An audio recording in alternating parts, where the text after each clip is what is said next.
Recording in progress.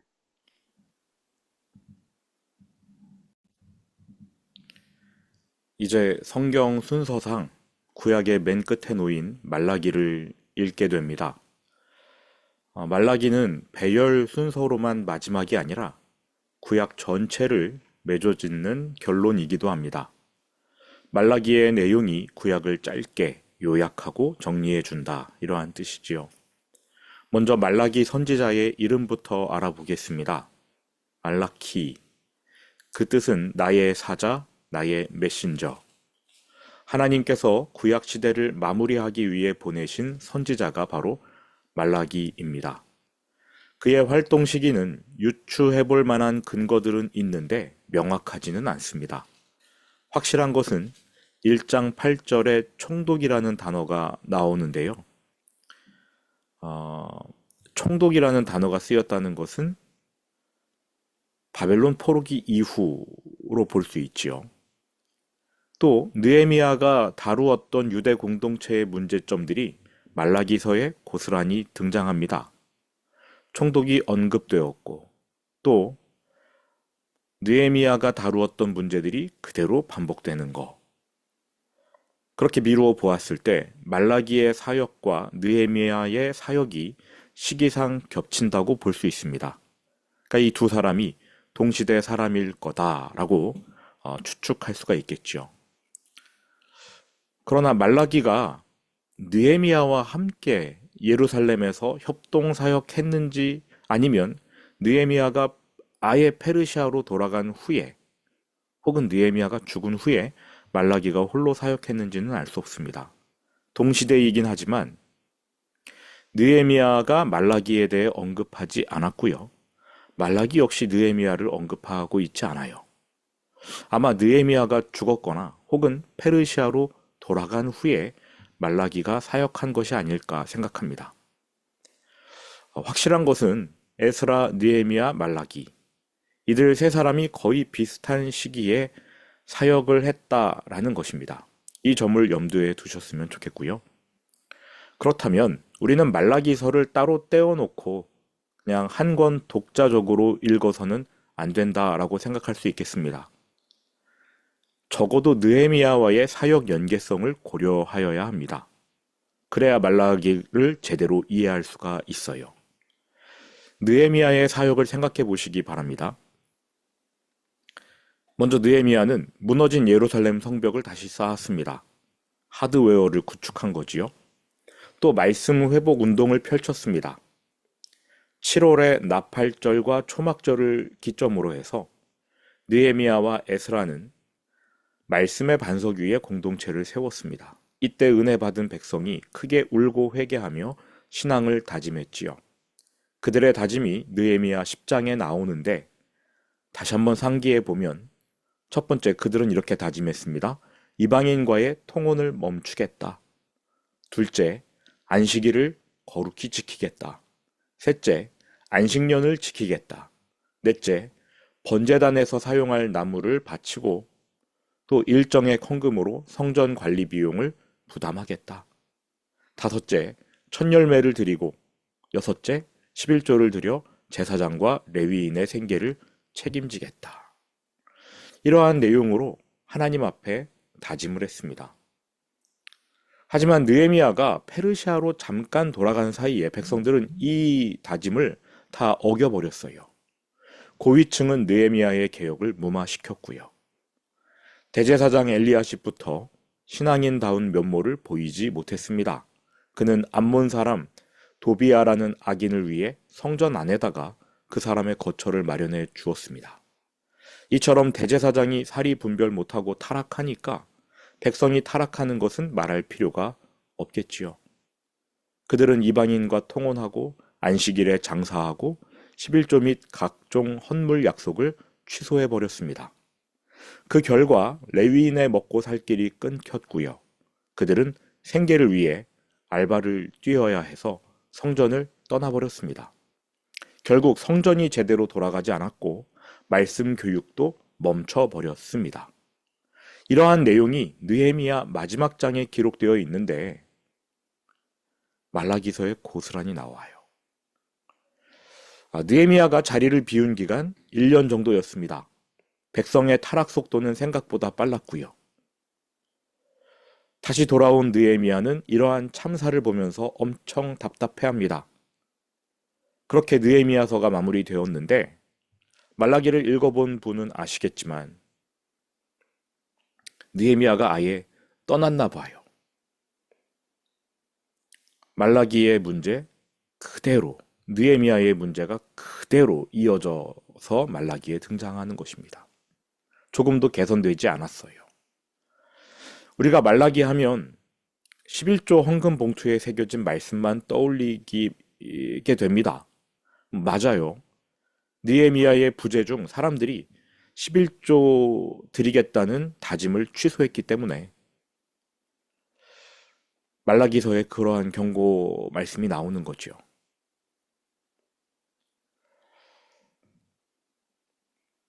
안타까운 일입니다. 대제사장은 도비야 같은 악인을 불러들였고요. 레위인들은 먹고 살 길이 끊겼기 때문에 성전을 떠나고, 그럼 대제사장을 견제할 세력들이 없기 때문에 대제사장은 더더욱 제멋대로 타락하고요. 백성은 말씀 교육을 받지 못하니까 설마 대제사장이 나쁜 짓을 하겠어? 무턱대고 믿어줘 버립니다. 뭐가 옳고 그른지 분별하지 못하니까 대제사장에게 아무도 누가 뭐라 말을 못해요. 그럼 대제사장은 더 자기 마음대로 타락하고 백성은 역시 타락하고 계속 악순환하는 겁니다. 말라기에도 이러한 이야기가 계속 등장해요. 참 안타까운 일이지요. 에스라가 개혁해도 안 되고 느헤미야가 애를 써도 잠깐 반짝하다가 말고 결국 하나님께서 참다 더는 못 참으시겠는지 말라기 선지자를 보내어 백성을 책망하십니다. 그게 바로 말라기서예요. 1장 1절 화면을 한번 보시죠.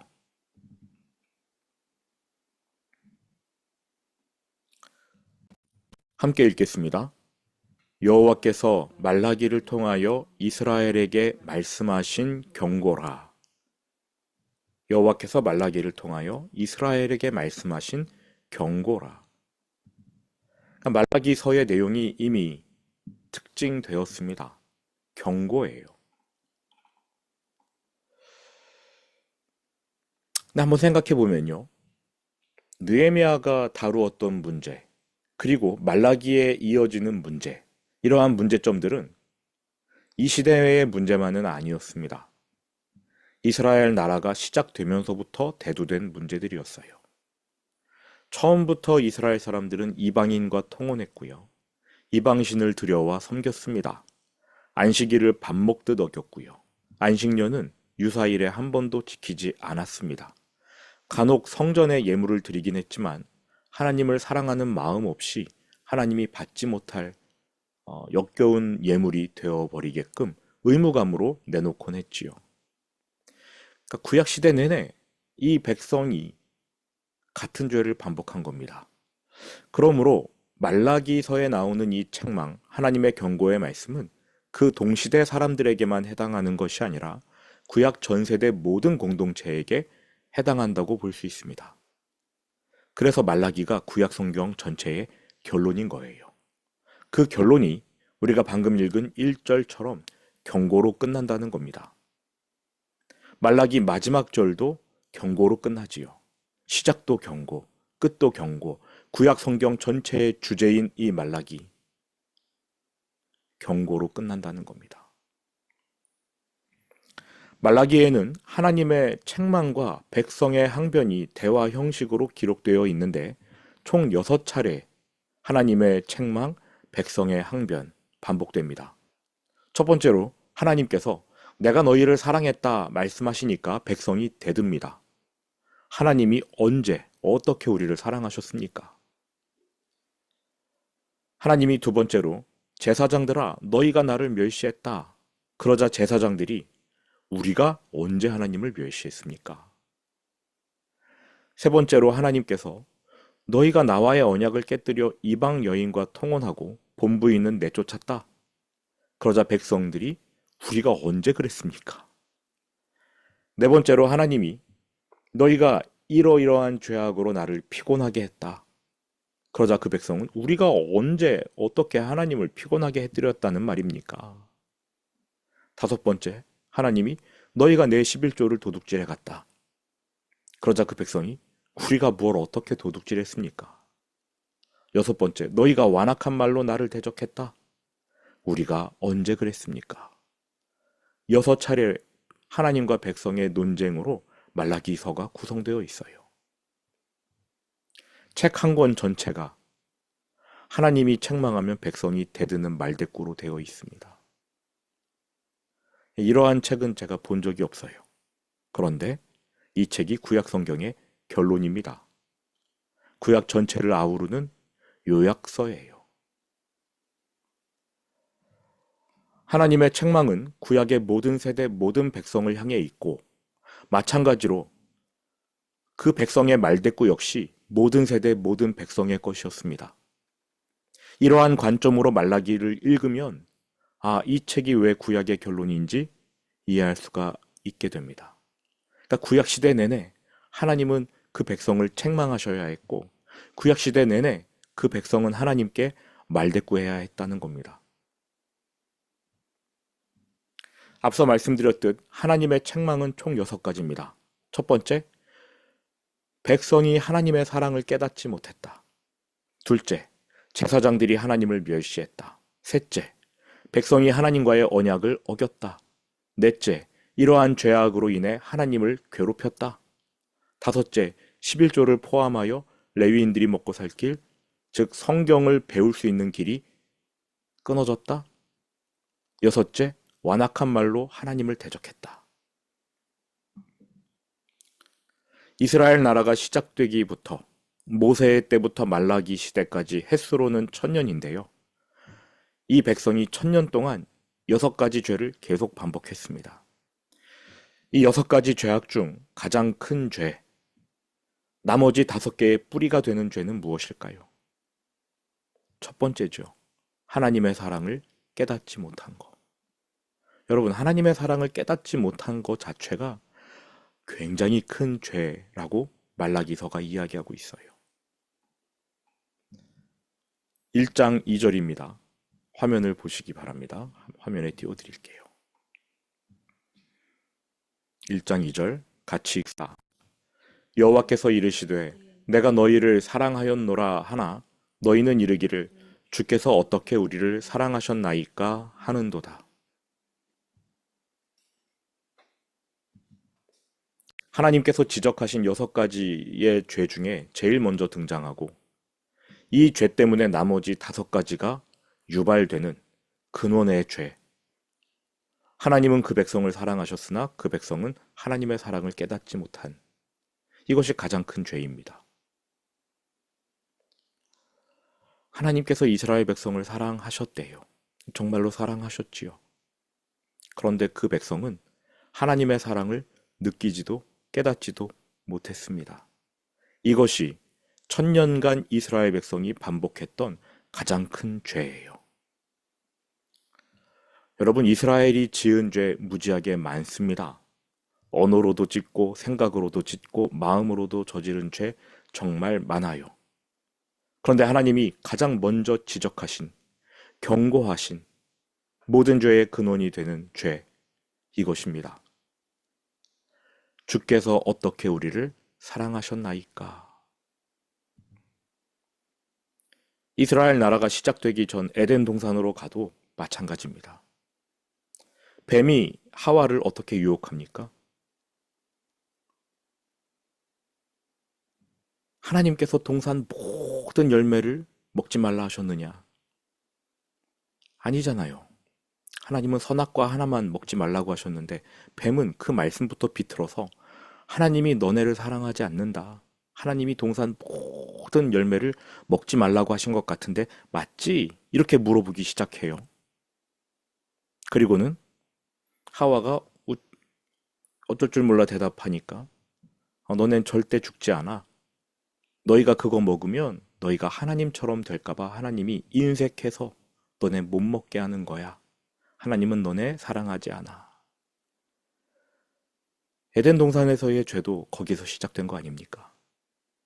주께서 우리를 언제 사랑하셨나이까? 어떻게 사랑하셨나이까? 우리는 어떻습니까? 여러분은 정말 하나님이 여러분을 사랑하신다는 사실을 믿고 계십니까? 어제가 성탄절이었는데 예수님이 이 땅에 오신 그 사건, 그 속에 빛나는 하나님의 사랑을 정말로 믿으십니까? 내 삶이 잘 풀릴 때는 뭐든 다 믿어요. 여러분이 힘드실 때에도 변치 않는 하나님의 사랑을 믿고 의지하실 수 있습니까? 우리는 말라기서의 책망을, 경고를, 이건 구약 시대니까 나하고는 상관없어 할 수 없습니다. 말라기의 경고, 그 책망은 고스란히 우리에게 주시는 책망과 경고일 수 있습니다. 여러분은 하나님의 사랑을 먼저 인정하고 깨닫는, 그래서 이스라엘 천년 역사 동안에, 아니 그 전부터 계속 반복되었던 구약시대 내내의 그 죄, 예수 십자가에 못 박으시기 바랍니다. 십자가를 보면 우리는 하나님의 사랑을 알 수 있으니까요. 들은 말씀 가슴에 새기면서 주기도문으로 오늘 예배를 마치겠습니다.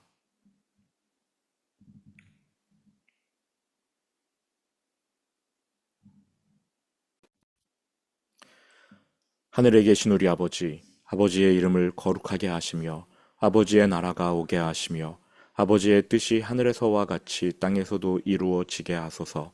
오늘 우리에게 일용할 양식을 주시고 우리가 우리에게 잘못한 사람을 용서하여 준 것 같이 우리 죄를 용서하여 주시고 우리를 시험에 빠지지 않게 하시고 악에서 구하소서. 나라와 권능과 영광이 영원히 아버지의 것입니다. 아멘.